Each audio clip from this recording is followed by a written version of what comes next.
Olá, tudo bem com você? Estamos no nosso segundo estudo da série Discipulado. Para o seu crescimento espiritual, a fé ela vem por ouvir e ouvir a palavra de Deus. E que você seja perseverante nessa sequência, nessa série de estudos, porque isso vai ajudar você a se situar em relação à vontade de Deus, ao propósito de Deus para a sua vida. O desejo do meu coração é que você, de fato, tem a revelação no seu espírito daquilo que a palavra de Deus diz a esse respeito com relação a esse tema que nós vamos ver hoje. Nosso tema de hoje é: sua vitória sobre o pecado está garantida. Meu Deus do céu. A sua vitória sobre o pecado está garantida. Como é que você tem essa certeza que a sua vitória sobre o pecado está garantida? Aqui, nossa primeira questão, a nossa introdução sobre essa questão. A pessoa que se entrega a Deus não deixa de viver num mundo pecaminoso.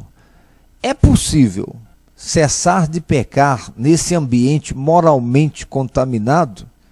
Nesse estudo você vai descobrir como enfrentar o pecado tal como Jesus o enfrentou, usando a arma que ele usou, na certeza de que a vitória é garantida. Como você pode ter certeza que a sua vitória sobre o pecado está garantida? Nós vivemos num mundo pecaminoso. São tantos atrativos para o pecado, para o erro, para a desobediência a Deus. E como é que você pode ter certeza que vai vencer o pecado, que vai vencer as tentações, que vai vencer os atrativos pecaminosos desse mundo? O pecado separa o homem de Deus. Então o fato de você ter entregue a sua vida a Jesus, isso não livra você das tentações, não livra você das situações que podem levar você a pecar contra Deus. Agora, como é que você pode ter certeza que a sua vitória sobre o pecado está garantida? Vamos ver no nosso estudo. Aqui, a primeira questão diz: quem é o inimigo do cristão? Quem é o nosso inimigo?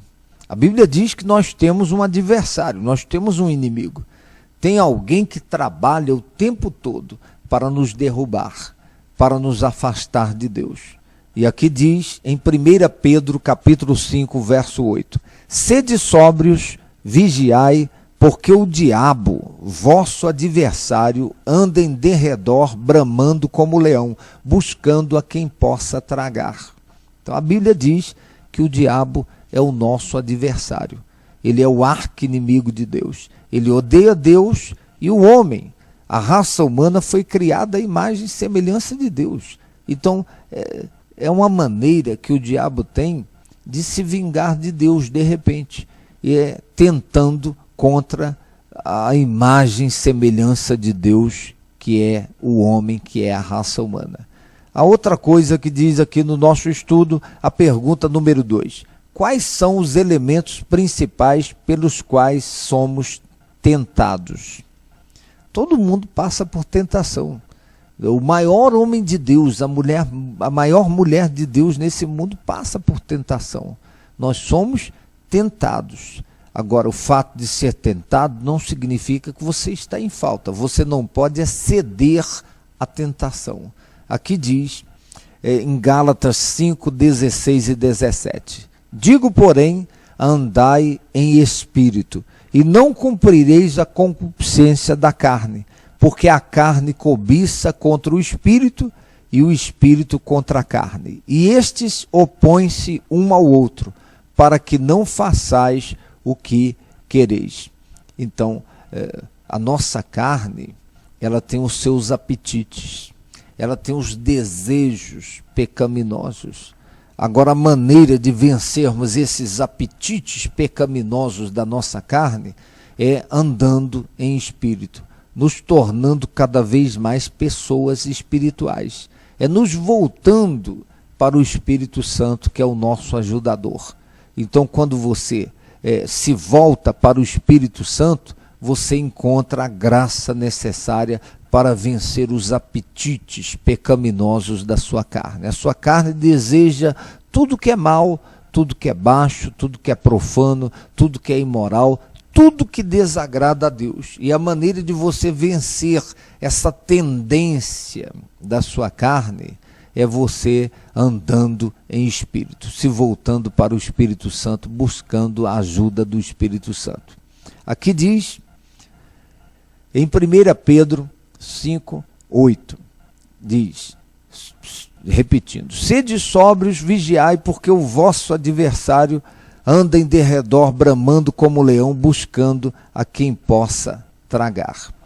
Então nós temos que ser sóbrios, nós não podemos ter a mente entorpecida, nos deixarmos ludibriar pelos atrativos pecaminosos desse mundo, porque o diabo é o nosso adversário. Ele está armando alguma para nos afastar de Deus. Eu me lembro de um caçador numa floresta que ele encontra um índio e o índio começa a ensinar a ele como pegar coelhos ali na floresta. E o caçador tirou aquilo como lição. O índio disse, eu limpo um lugar na floresta onde tem coelhos por perto e todos os dias eu coloco comida lá naquele lugar. Eu vou colocando comida todos os dias. Eu não coloco armadilha no primeiro dia, porque se eu colocar armadilha no primeiro dia, eu vou pegar um coelho, aí os outros vão ficar com medo de voltar naquele lugar. Então eu vou colocando comida, sem colocar armadilha. Põe comida 1 dia, 2 dias, 3 dias. Depois, quando os coelhos estão acostumados a irem lá comer, aí eu passo a colocar armadilha todo dia. E eu pego um coelho todo dia. Então o diabo, ele é astuto. Ele coloca os atrativos pecaminosos e ele vai cevando a pessoa no pecado, até o dia que ele consegue separar a pessoa de Deus por toda a eternidade. Aqui diz mais no nosso estudo, 1 João capítulo 2, o verso 15 e 16, diz, não ameis o mundo nem o que no mundo há. Se alguém ama o mundo, o amor do Pai não está nele, porque tudo o que há no mundo, a concupiscência da carne, a concupiscência dos olhos e a soberba da vida não é do Pai, mas do mundo. Então veja você, 3 níveis da possibilidade de pecar. A concupiscência da carne, que é aquilo que eu falei, os apetites pecaminosos da carne. A concupiscência dos olhos, aquilo que a gente vê. Então não tem nada de errado você ver uma vez. O que há de errado é você insistir em ficar olhando aquilo que é baixo, aquilo que é imoral, aquilo que é profano. Então os nossos olhos, eles podem nos levar a pecar, nos levar a conspirarmos contra o propósito de Deus para as nossas vidas. Aí a outra coisa é a soberba da vida. Então quantas são as pessoas que elas acabam cometendo pecado por causa daquele desejo exacerbado de conquistar, de triunfar e de subir no pódio da vida. E elas acabam praticando tudo que é coisa ilícita na vida para poder chegarem lá. Ora, então são as 3 dimensões que nos levam ao pecado. Aqui a pergunta número 3. Que certeza podemos ter na hora da tentação? Qual é a certeza que eu e você temos de que na hora da tentação nós não vamos fraquejar? Porque às vezes a tentação é tão forte, né? Eu me lembro da história de um homem que fez uma experiência numa floresta, onde haviam muitos ursos ali nessa floresta. Ele colocou um tacho de mel, eu não sei se você sabe, mas o urso gosta muito de mel. Então ele colocou um tacho de mel fervendo ali na floresta, pôs fogo embaixo, aquele mel fervendo, muito quente. Aí ele se escondeu em cima de uma árvore e ficou de longe observando a reação dos ursos ali por perto. E de repente ele viu um urso se aproximando, porque o mel já cheira longe. Imagine o mel fervendo. O cheiro tomou conta da floresta. E o urso veio ali se aproximando da taça de mel fervendo, e ele tenta chegar perto, mas está quente, ele se afasta. E ele mais uma vez tenta chegar perto, está quente, ele se afasta. Mas aquele cheiro tão forte do mel foi entorpecendo o urso, ele foi ficando tão dominado por aquele cheiro forte, aquilo que ele gosta é o mel, e está cheirando muito, porque ele está próximo à taxa do mel. O cheiro tão forte que mesmo a taxa de mel quente, mesmo o urso já tendo descoberto que estava quente, o urso enfiou a cara na taça de mel quente. Então é assim a tentação, é como uma taça de mel que está quente, está fervendo, você fala, não, eu não vou fazer isso porque é errado, não, isso desagrada a Deus, eu não vou participar disso, mas aquilo começa a dominar tanto a pessoa que de repente ela coloca a cara na taça de mel fervendo, ela cede à tentação. Aqui a Bíblia Sagrada diz em 1 Coríntios 10:3, diz assim: não veio sobre vós tentação, senão humana, mas fiel é Deus, que vos não deixará tentar acima do que podeis. Antes, com a tentação, dará também o escape, para que possais suportar. Deus não permite, você já ouviu o ditado, Deus dá o frio conforme a coberta? Deus não permite tentação humana, sem que junto não nos dê a graça para suportarmos. Não tem desculpa, a pessoa falar, qualquer um cairia. Eu ouvi uma pessoa dizendo, qualquer pessoa no meu lugar cairia naquela tentação. Não, Deus concede a condição para a pessoa resistir à tentação. É só você clamar por Ele e falar, meu Deus, me ajuda, me dê força, eu não quero pecar, eu não quero ceder a essa tentação. Aqui diz mais no nosso estudo. 4, a pergunta: que benefício recebemos através das provações? Deixa eu te dar um exemplo. Na escola tem as provas. O aluno que passa pela prova, ele está fazendo a prova, não é para ele ser reprovado, é para ele provar que sabe, é provar que aprendeu, é provar que ele tem o conhecimento. E na vida nós temos as situações para provarmos se nós somos de Deus ou não, para provarmos se nós queremos levar Deus a sério ou não. E a tentação é uma das provas que nós passamos nesse mundo. Se você cede, aí fica provado que você está fraco na fé, fica provado que você não está levando Deus a sério, porque se você levar Deus a sério, você vence. Aqui em Tiago, capítulo 1, verso 2 ao 4, diz assim: meus irmãos, tende grande gozo quando cairdes em várias tentações, sabendo que a prova da vossa fé obra a paciência. Tenha, porém, a paciência a sua obra perfeita, para que sejais perfeitos e completos, sem faltar em coisa alguma. Então, seja comedido, seja paciente na hora da tentação, na hora do atrativo pecaminoso, e acredite que Deus é contigo, que Ele tem a graça que você necessita para resistir à tentação. Vamos à próxima pergunta. Número 5. Quem nos concede a força para enfrentarmos a tentação? Quem é que nos concede essa força? Aqui em Filipenses, capítulo 4, verso 13, diz assim: posso todas as coisas naquele que me fortalece.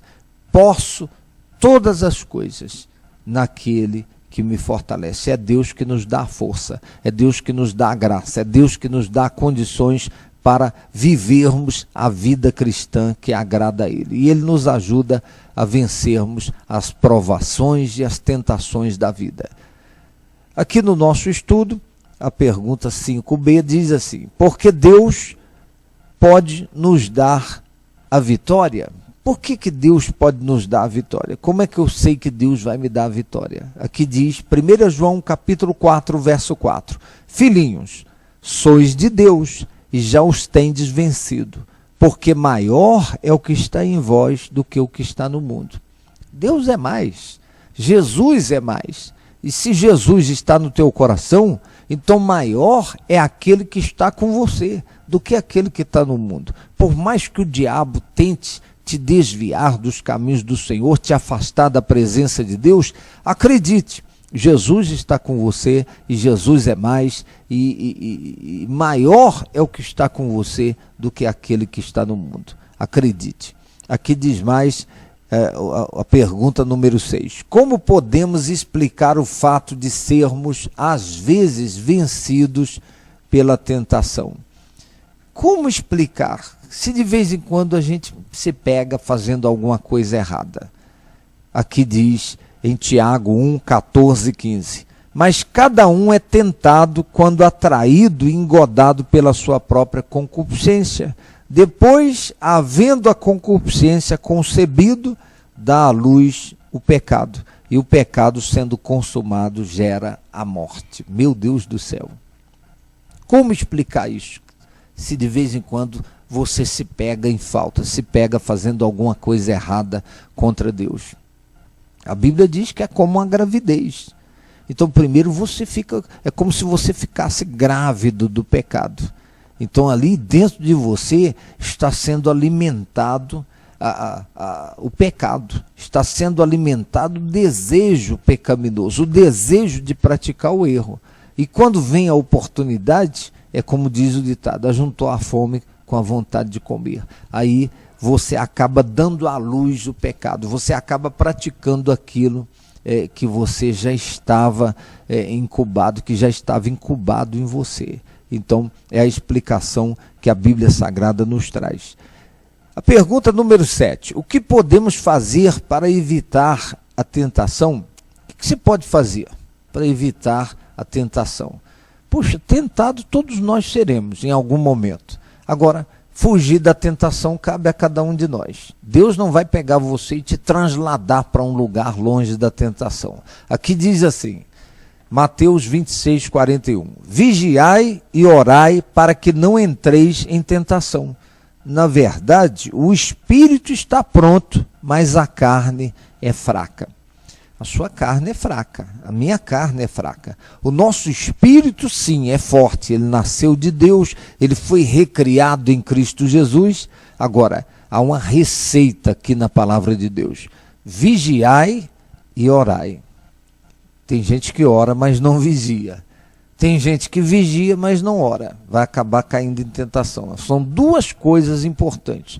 Vigiar é você ficar atento. É você discernir que ali está uma possibilidade de falhar contra Deus, uma possibilidade de pecar. É você fugir da tentação. É você não ficar exposto ao risco de pecar contra Deus. Segundo lugar, uma vida de oração. Quando você vai para a oração, quando você começa a orar, fala, meu Deus, me livra dessa tentação. Meu Deus, me dá força, me ajuda a resistir. Deus vai te ajudar. Deus vai te dar condições para vencer. Sabe o que eu aprendi? O pecado afasta a pessoa de Deus. O pecado afasta a pessoa de Deus. O pecado afasta a pessoa da oração. Uma pessoa que está orando e tal, de repente ela começa a ceder a tentações, automaticamente ela vai orando cada vez menos, ela vai parando de orar. O pecado afasta a pessoa da oração. Agora, por sua vez, a oração afasta a pessoa do pecado. Uma vida de oração vai afastar a pessoa do pecado, vai afastar a pessoa da possibilidade de continuar pecando. Então, vigie e ore. Fique atento. O diabo está armando contra a sua vida. Resista às tentações. Agora, faça isso tendo uma vida de oração. Aqui no nosso estudo, está aqui em Tiago, capítulo 4, verso 7. Diz, sujeitai-vos, pois, a Deus, resisti ao diabo e ele fugirá de vós. Então, se volte para Deus de todo o teu coração, de toda a tua alma, de todo o teu entendimento e resista ao diabo. Resista ao diabo e ele vai fugir da sua vida. Ele vai desistir de você. Porque é aquela velha história. O diabo é perseverante. E você precisa ser perseverante em Deus, perseverante na oração.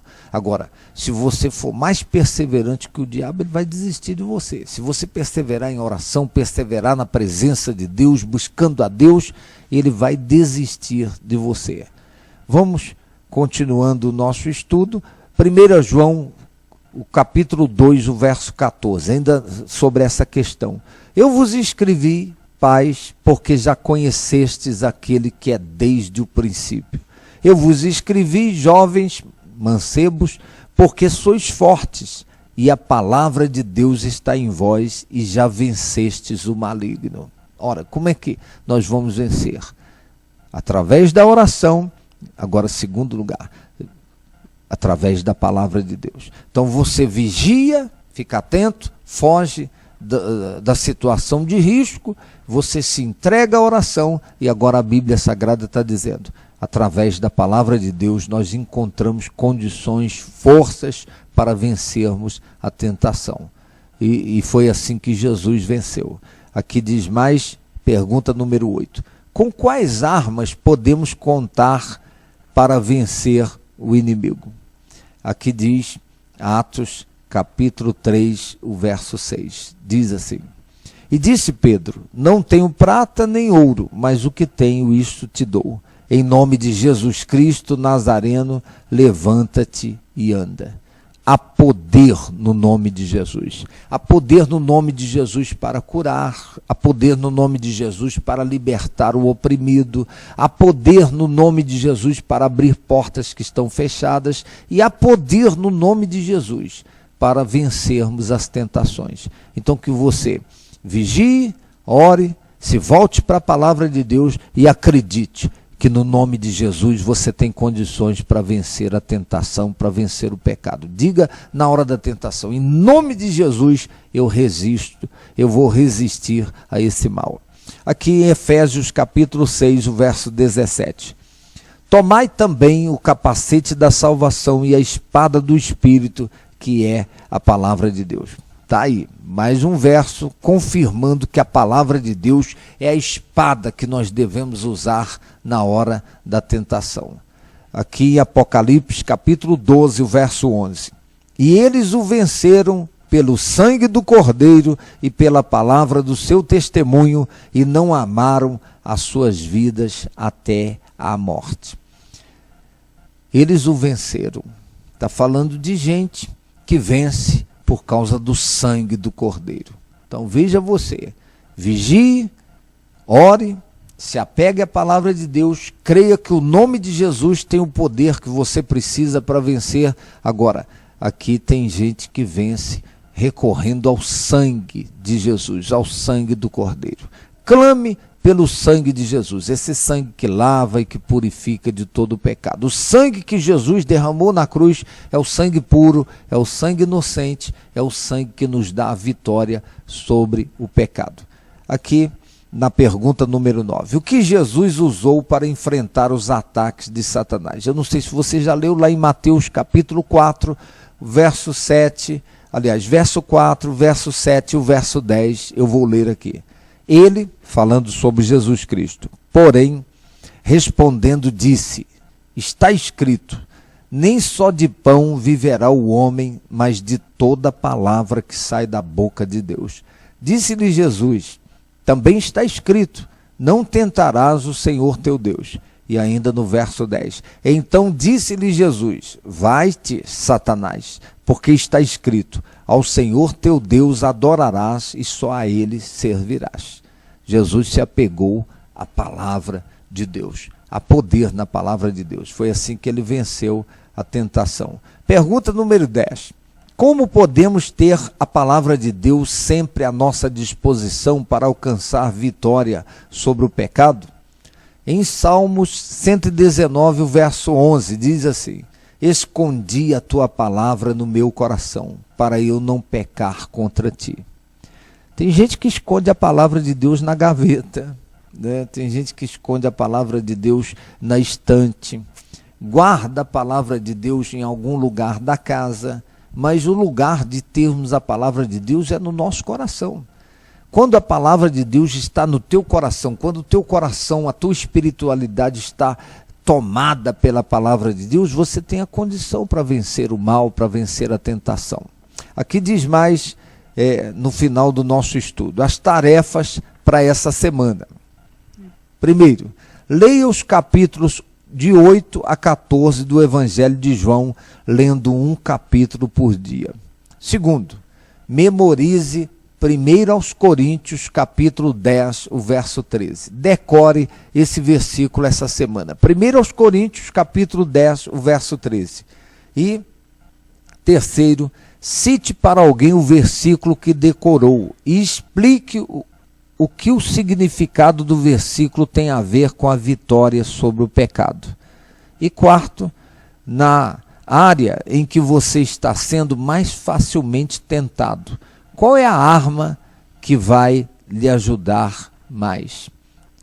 Na área que você está sendo mais tentado, qual dessas armas? A vigilância, a oração, a palavra de Deus, o nome de Jesus, o sangue de Jesus. Qual delas vai te ajudar mais na hora da tentação? Eu quero desafiar você, encorajar você a continuar assistindo essas séries de estudos de discipulado. São estudos bem simples e eu desejo a você o sucesso. Deixo aqui o meu abraço amigo e fraterno, 1 milhão de bênçãos para você e para toda a sua família, em nome do Senhor Jesus.